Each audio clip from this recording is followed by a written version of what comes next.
Welcome to Sports Talk with the Cowboy. Welcome and thanks for riding with the Cowboy. We're going to Bucks this week. Not much news over at One Buck Place. Sean Petta, our guard who hurt his ACL in training camp last year, was re-signed to the Bucks for some depth at the guard position. He was a good player with the Philadelphia Eagles. Came in last year in camp with Breed Brinson, who just signed a 3-year deal with us, and was going to possibly be the starting guard last year before he got his ACL injury last year. But the Bucks are confident that he's well and ready to go. We re-signed him. He will be a depth piece on our line, along with Heck, who we got from the 49ers at tackle. So there's our depth pieces on the offensive line. That was about the news at One Buck Place this week. Not any more major signings or re-signings of our players this week at One Buck Place. As you know, the draft's in April, about a month from today, and we'll be picking 19. So it's getting to the point where we're after the first wave, second wave, now we're in the third wave of NFL free agency. And if you're left on a team without a contract, people come get you, but you're not getting the high dollar, if you know what I mean. You're getting minimum contracts, which is $1.25 million, $1.5 million, which is nothing to sneeze at, and you're getting put on a team. But that's what's going on with free agency. It's moved on to the draft, and that'll be in Green Bay the third week of April. And we'll keep you posted on what's going on over the Tampa Bay, but it's pretty quiet over there right now. I'm sure that they're looking into some other players they'd like to pick up at a good price before the draft, but they haven't done it. We'll keep you posted on next show on what, if anything, has happened. Now we're going on to the Tampa Bay Rays, which have their opening day Friday at George Steinbrenner Field across the street from Raymond James Stadium in the New York Yankees minor league facility. As you know, the Tropicana Field does not have a roof. This is the first time the Bucks will have opened a season at home in an open-air stadium. They're in an open-air stadium, 11,000 seats, and it will be a packed house every time you go to Steinbrenner Field this year at see the Rays play baseball. They're playing at 4 o'clock Friday against the Colorado Rockies. We're going to have some good pitching this year. Ryan Pepion is our starting pitcher on Friday at 4 o'clock against the Colorado Rockies. We have Brandon Lau at second base, Trevor Walls at shortstop, Junior Cabanero at third base, Yadni Diaz at first base. We got DeRuca out in center field. We have Brandon Lau, not Brandon Lowe, but Brandon Lau. We got a Brandon Lau, we got a Brandon Lowe, but Brandon Lau is out in the right field area. We have pretty much the same team we had last year at the end of last year, except we put DeLuke out in center field. We'll see what we can do in this first game against the Rockies. They were not even a 500 team. We were 80 wins, 82 losses last year. First time we've had a losing record in about 6-7 years. So we didn't have a good year last year. We didn't even get 500. We'd had been 81 and 81. We were 80 and 82. So we'd like to get on the start of the first game in a good rhythm and start winning these games, because as they start Friday, as we know in baseball, they're going to move. There's going to be a game every other day, every second or third day. They're going to play a lot of baseball in the next 30 days, about 25 games. So we're going to have to get right out there and get going, and that's how it is. They get spring training to train, get their 25 players, put the rest in 3A, 2A, or 1A ball, and get going in the regular season. So that's what happens on Friday at 4 o'clock. So if you're able to get a ticket or got a ticket, go out there and enjoy a monumentous historic moment when the Rays open their season in an open-air stadium at home in Tampa. So it's going to be different. The weather, the wind, the whole difference of being in an air-conditioned dome stadium where there's not any variables to speak of. What do I think of our team? I don't think we've got enough hitting to really make a run. If we catch fire and get some of these players back, Kim, our shortstop, we paid a lot of money from the Padres, South Korean phenom shortstop. He's injured till May. We get him back in May. Maybe we can pick up some steam May, June, and July and get something going. This first little bit of time, we're going to see what the product looks like.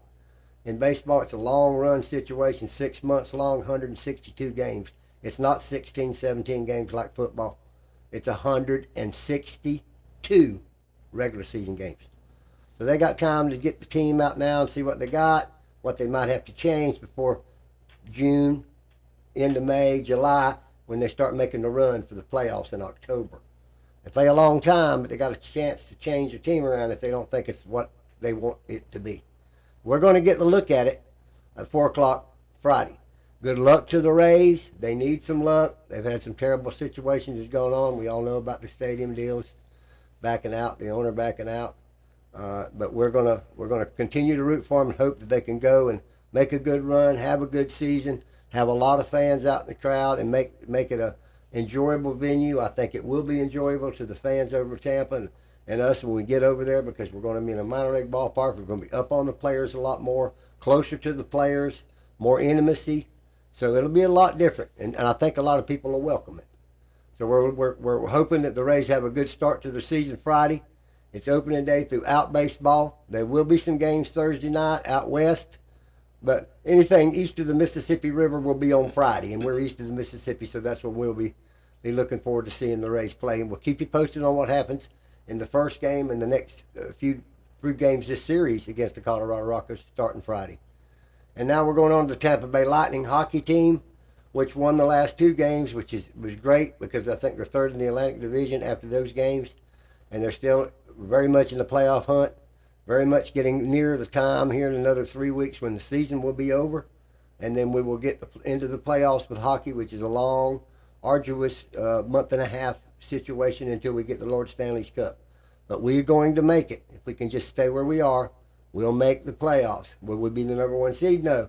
But we'll be the 3rd seed right now. We could win games just as long as we don't have any major injuries, because each series, as we know, is going to be physical. It's just you and that other team, like baseball would have in their World Series. But this is hockey, and we all know about hockey and how rough and how easily people can get real seriously injured. And you don't want your team beaten down without your star players when you really need them in any sport. We'll keep you posted on the Lightning.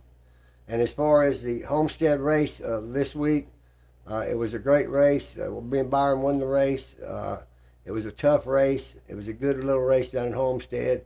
Michael McDowell came in about 20th. It was not a real good race for him. Justin Algar won the race on Saturday, beating Kyle Larson. And Kyle Larson had a great race in that race. So it was a good Hendricks Junior Motorsports weekend down in Homestead, Miami Speedway. We'll keep you posted on this week. Last week in the Valspar, it was a great golf tournament, and we followed it greatly throughout the day. It did rain on Wednesday, and it was a great comeback victory on Sunday. As far as golf this weekend, I don't know. I think they're playing out in Texas. We'll try to keep you posted on that Texas tournament. I know that the first weeks of April are, as we all know, the greatest golf tournament in all of the PGA, the Masters in Augusta, Georgia, sometime in the first part of April, and we'll keep you posted on that. And I think this Texas tournament we're having this week might be one of the last ones before the Masters, because we get a week break there before we go to the Masters. So we'll keep you posted on the Texas Open this week. It starts tomorrow, first round, on next week's show. And now we're going to go to our questions, and the first one tonight is, what do I think about the Rays and their troubles with the stadium? Stu Steinberg backed out of the deal, Janet. We don't need to rehash it no more. Stu Steinberg, the owner of the Tampa Bay Rays, has had four contracts, proposed contracts, 1 signed, sealed, and delivered contract. He's backed out on 4 contracts. So I don't trust this man, even if he got his name on a piece of paper. Even if he signs a $1,700,000,000 deal, which he only has to put up $150 million of, with over $900 million of public tax money given to him, and he walked away from the table. So listen, Janet, I don't trust Stu Steinberg if I quit looking at him. And I think history of what he's done in Tampa with those 4 things, and this last debacle on the stadium that he signed a contract to fulfill and backed out of it, should tell you the tale of him, okay? If you're a guy that's wanting to make a contract and you offer this man that kind of deal and he walks away from it, you can be an executive or you can be a street guy. It don't matter. It's just, it ain't done. I don't trust Stu Steinberg, and I hope the owners of Major League Baseball make him sell the team to some investors who want to buy it in Tampa, Janet, and keep it in this area. I want Major League Baseball to force him to sell it. You can't force an owner to sell a team. Well, Janet, you can, because you can tell him he ain't playing with none of the other teams. That's how you tell a rogue owner that says, I don't have to do what you say. So you don't. But your asset is no good if you're not in my league, and I'm going to throw you out of my league. I can do that. That's how you handle an owner. That's how you handle a billionaire. It's got all the billions to own a team. And tells you, well, I'm going to do it. I'll go to court. You can do anything you want. You ain't playing in our league. Now, how valuable is your team? It ain't valuable as much as it was. So that's what baseball's going to have to do to Stu Steinberg, push him out. And I hope they do. I hope they do and give him to the ownership group in Tampa who will build a stadium and we can get the stadium saga over with. Because ain't nobody going to want to see Stu's face in the negotiation table. Ain't none of the politicians ever want to see him. Okay? They don't.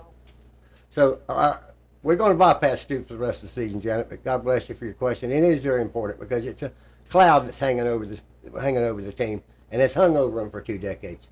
So God bless you and thank you for your question. Get out there and root them on against the Rockies on Friday afternoon, and enjoy the sport and not all the drama on the administrative side. Thank you for your question, Janet. And the next question is from Philip. If Philip wanted to know what I thought about Kyle Trask being re-signed by the Bucks, Philip, I think he's a great backup quarterback for the Bucks. He gets along with Baker. Baker likes him. He likes Baker. And he don't expect to start. He don't expect to be a superstar starter, but he says, I'm ready if I need to. And that's a great attitude. And Baker likes him, and good for him. He's making about $6 million to $3 million a year to sit on the bench, hold a clipboard. I'd sure take it. Myself personally, I'd take it. And so good for Kyle Trask. I'm glad he's on the team. I hope we don't have to see him because that means Baker's hurt. But it's good for everybody. And again, it's continuity. The Bucks have got all their old players. They didn't get rid of none of their players except 1 or 2 reserve players. All the core players are back, looking at each other in the face. Ain't gonna be a bunch of new faces except for when the draft comes and a bunch of college kids show up. Other than that, it's our team, our guys. We all know each other. And we can get out there and start where we left off. That's the good deal to the Bucks. God bless you and thank you for your question. And the next question is from Albert. And Albert wanted to know what I thought the Bucks would come in at the end of the season next year in baseball. Albert, I hope they come in with 90 wins. I hope they do. I look for them about 85 wins, maybe 87 wins out of 162 games. If everything goes their way and the pitchers come back and the hitting starts, I think the Bucks are still deficient in hitting. We said it for 2 years, DJX and I for 2 years on this set. We're going on 3. We need hitting, consistent hitting. You leave 2 guys on base when ball's on ball, and there's no outs.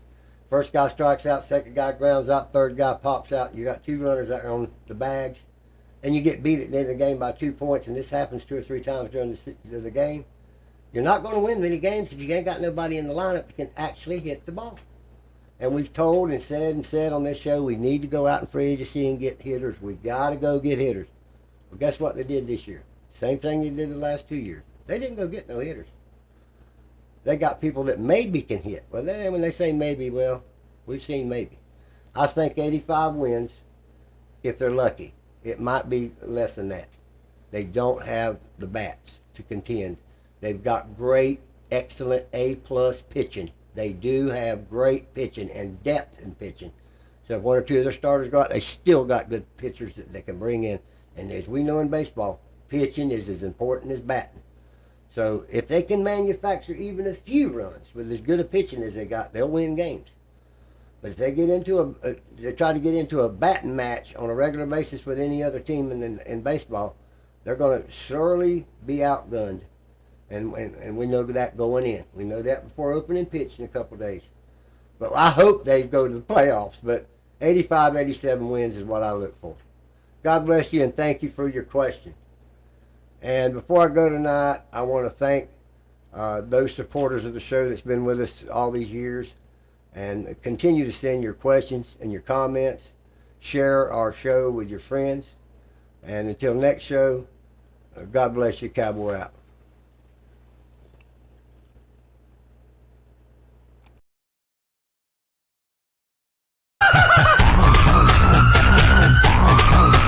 Have you ever had a dream that you you could you do you want you could do so you do you could you want him to do you so much you could do anything?